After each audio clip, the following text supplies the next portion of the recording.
इनकी ये एक धोखाबाजी की, पीठ में खंजर घोंपने की लंबी दास्तान है, जो अपने आप को सेकुलर कहते हैं। आपने सेकुलरिज्म नाम पे दिया क्या? खौफ दिया, आपने डर दिया। किसी भी पॉलिटिशियन से अब सवाल करेंगे ना, वो कहेगा पूरे जीत रहे हैं, हम भी कहेंगे पूरे जीत रहे हैं इंशाल्लाह।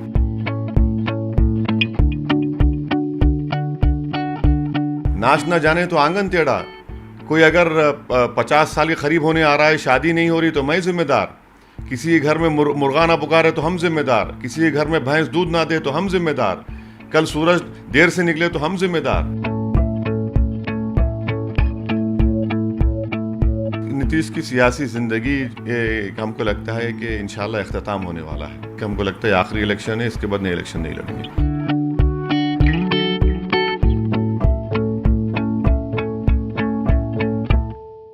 Hello and welcome to the Quint. मैं हूं शादाब मोइज़ी और हमारी चुनावी यात्रा पहुंची है किशनगंज और हमारे साथ इस वक्त AIMM के प्रेसिडेंट असदुद्दीन ओवैसी हैं। सर शुक्रिया आपका हमें वक्त देने के लिए। सर जब अभी हम यहां आ रहे थे तो कई सारे लोग कह रहे थे, बात हो रही थी, कह रहे थे कि असदुद्दीन ओवैसी जो हैं वो लोगों को, यहाँ के बिहार के लोगों को, जो लिट्टी चोखा, खिचड़ी और समोसा खाने वाले लोग हैं या मूढ़ी खाने वाले लोग हैं, उनको हैदराबादी बिरयानी पेश कर रहे हैं। नहीं, हम कोई यहाँ पर, हम खुद आकर यहाँ पर जो मिल रहा है खा रहे हैं।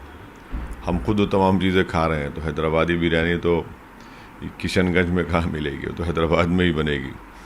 मगर हम कोशिश कर रहे हैं यहाँ पर। पिछले 5 साल पहले जब हम आए थे तो हमारे सियासी सफ़र का आगाज़ यहीं से हुआ, किशनगंज सीमांचल की सरजमीन से। 5 साल पहले हमको कामयाबी नहीं मिली। 6 कैंडिडेट हम खड़ा किए थे, 5 की ज़मानत जब्त हो गई। फिर भी हम अपना काम करते रहे, आते रहे। उपेंद्र कुशवाहा हो या BSP हो, उनका यहाँ पे बहुत ज़्यादा अस्तित्व नहीं है। उनका एक वोट वैसा नहीं है, या उनका आप कह लें कि उनके पास वोट बैंक वैसा नहीं है। फिर उनके साथ लड़ने की वजह क्या हो गई? देखिए, उपेंद्र कुशवाहा तो उनकी एक पार्टी RLSP है यहाँ पर, और उनके एक MLAs भी थे, MLA भी हैं। फिर वो इनके साथ थे, RJD के साथ, कांग्रेस के साथ लोकसभा के इलेक्शन में साथ लड़े। बहुजन समाज पार्टी का भी दलित समाज में काफ़ी उनका असर है। और देवेंद्र यादव साहब का मिथिलांचल में झंझारपुर जो उनका लोकसभा कांस्टिट्यूंसी, वहाँ पर। फिर राजभर साहब का, हम लोग सब मिलकर कोशिश कर रहे हैं। देवेंद्र साहब भी अपनी सीट हार गए थे, RLSP उपेंद्र कुशवाहा अपनी सीट हार गए। तो ऐसे लोगों से कहा जा रहा है कि आप इसलिए लड़ रहे हैं कि आपका जो एक ब्रांड है वो हावी रहे। नहीं, मेरा ब्रांड का सवाल नहीं है ना। मेरा ब्रांड, कोई आदमी, कोई सियासतदान जो है अपने इनफरादी ब्रांड के लिए लड़ता है तो फिर पार्टी आगे नहीं बढ़ती। तो हमारी कोशिश ये है कि हमारी पार्टी को फ़ायदा हो, और बिहार में जो एक अल्टरनेट पॉलिटिकल प्लेटफॉर्म की ज़रूरत है कि एक तरफ नीतीश कुमार BJP है, दूसरी तरफ RJD कांग्रेस है, तो कोई एक थर्ड ऑप्शन की स्पेस है। और हमारा मानना यह है कि जब तक थर्ड ऑप्शन नहीं आएगा, ये तमाम दोनों सियासी पार्टीज़ इनको हम हिला नहीं सकेंगे। वरना ये लोग इतना गुरूर और तकब्बुर के शिकार हैं लोग, कि समझते हैं कि अक़लियत है तो कहाँ जाएगा, वो है तो कहाँ जाएगा। तो एक ऑप्शन तो देना ज़रूरी है। असदुद्दीन ओवैसी साहब के पास के लिए बड़ा दुश्मन कौन है? BJP और मतलब NDA गठबंधन, या आपके सामने RJD कांग्रेस? देखिए, मेरा दुश्मन वो है जिसको 15 साल इक़्तिदार मिला, एक ख़ानदान से 2 लोग चीफ मिनिस्टर बने, और उन्होंने माई कॉम्बिनेशन के नाम पर मुस्लिम अक़लियत से बहुत वोट हासिल किए। मगर आज क्या वजह है कि बिहार में मुसलमानों का, मुस्लिम अक़लियत का समाजी, तालीमी, इक़्तिसादी मौक़िफ़ इतना कमज़ोर क्यों है? और फिर 15 साल नीतीश कुमार को मिले, उन्होंने बड़ी बड़ी बातें की सेकुलरिज्म के ऊपर। आज देख लीजिए आप, पूरा बिहार प्रदेश में जो बदहाली है, तो यकीनन ये एक इंसान की ज़िंदगी में 30 साल का एक सफ़र, एक लंबा सफ़र होता है। तो यही तो हमारे इन्हीं ने तो पूरा बिहार को बर्बाद किया। असदुद्दीन ओवैसी बिहार आते हैं तो सबसे, या किसी भी स्टेट में चुनाव लड़ते हैं, तो एक सवाल बार बार उठने लगता है कि वोट काटेगा या बी टीम है किसी का, ये तो आता है ना, ये सवाल आप पे हमेशा होता है, क्यों ना माना जाए कि आप वोट कटवाएं? नहीं, अगर कोई अहमक, स्पॉइलर है कह लें। नहीं, अगर कोई अहमक है और गुरूर तकब्बुर में डूब कर कहता है तो फिर उसका, हम तो यही कहेंगे उनका दिमाग का इलाज करना चाहिए, इसलिए कि उनका दिमाग में कुछ फितूर है, या फिर बताना चाहिए किसी साइकेट्रिस्ट को। क्योंकि पार्लियामेंट के चुनाव में हम एक सीट लड़े किशनगंज की, जहां पर हम बैठे हैं, तो यहाँ कौन जीता बताइए आप? हाँ, आप तो नहीं जीते। नहीं, कौन जीता? कौन पार्टी जीती यहाँ पे? यहाँ से बिना आपकी बीजेपी जीती। देखिए आप, बीजेपी सॉरी, यहाँ से जेडीयू की पार्टी। अब कौन वोट तो वोट कटवा कौन हुआ? 3 लाख वोट हम लिए, 3,25,000 जेडीयू लिया, 3,50,000 कांग्रेस लिया। अगर हम नहीं रहते तो 40 में से आप एक सीट जीतते हैं, और इतने अहमक हैं कि हमको बोल रहे हैं भाई वो 39 सीट्स पे क्यों नहीं जीते? लालू परिवार के लोग इलेक्शन लड़े, हार गए, वो भी क्या वोट कटवा थे? 39 सीट्स पर आप हार गए। फिर 191 में से बीजेपी कांग्रेस का मुकाबला हुआ लोकसभा सीट्स में, 171 पर बीजेपी जीत जाती है।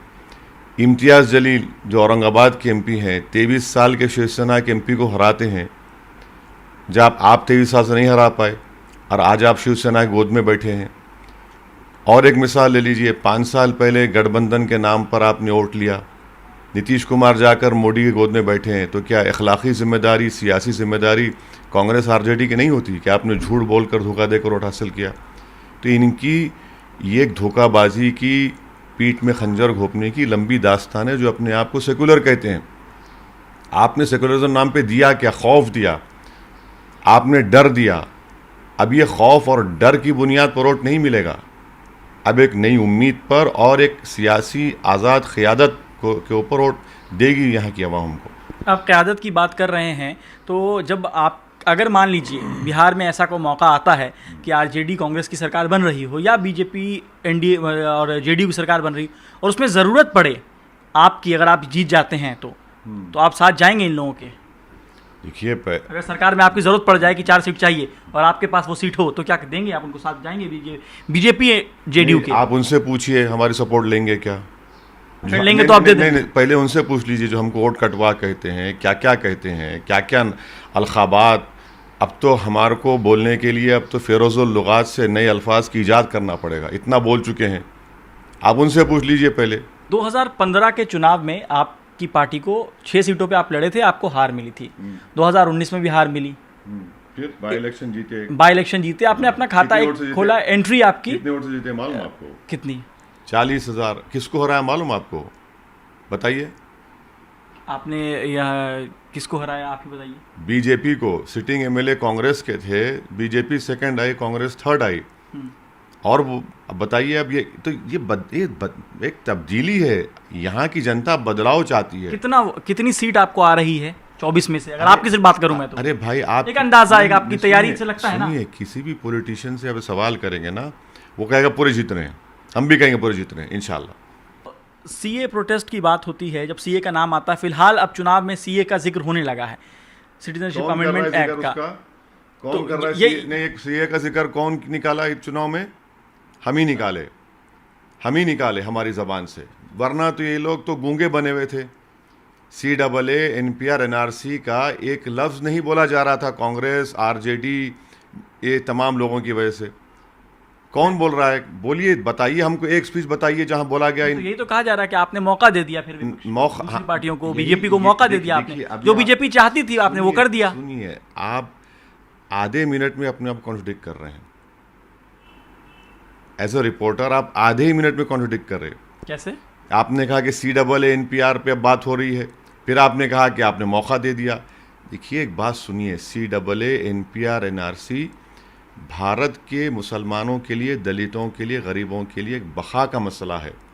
और ये तमाम सेकुलर, नाम निहा सेकुलर पार्टीज़, जब हम सर्दी में एहतजाज कर रहे थे, सुकड़ रहे थे, रोड पर खड़े थे, तो ये लोग अपने घरों में आराम से सो रहे थे। ये हकीकत है।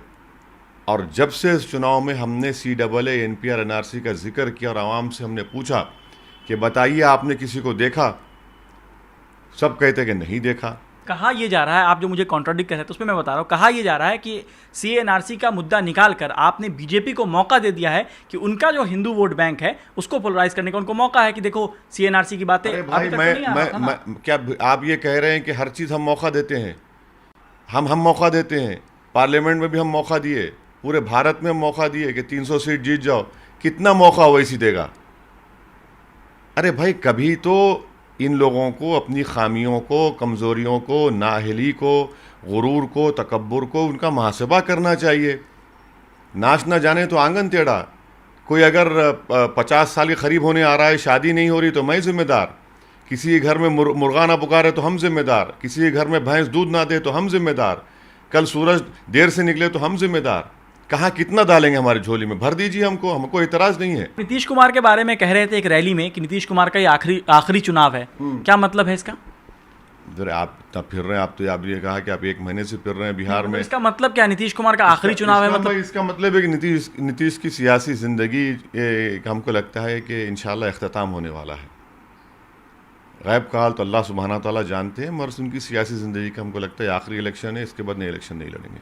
एक बात कहा जाता है कि आपकी रैलियों में भीड़ बहुत होती है, वो हमने दिल्ली में भी देखा है, बिहार पिछले चुनाव में भी देखा है। हाँ, नहीं, इलेक्शन आपका जो काउंसलर का इलेक्शन था जिस टाइम, उस टाइम मुझे याद है कि आप आए थे दिल्ली में, शाहीन बाग इलाके में आप आए थे, तो उसमें भीड़ थी।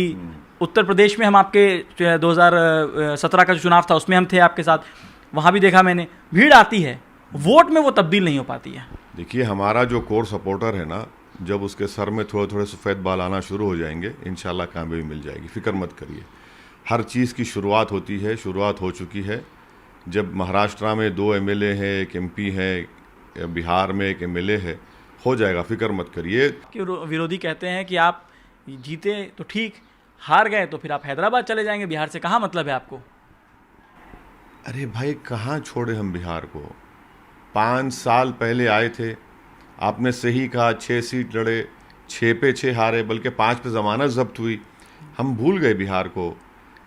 प्राइवेट मेंबर्स बिल पेश किए पार्लियामेंट में कि दस्तूर की आर्टिकल 371E के तहत सीमांचल में, जैसा कर्नाटका और गुलबर्गा में जो बनाया गया है प्रोविज़न है, उस तरह किया जाए।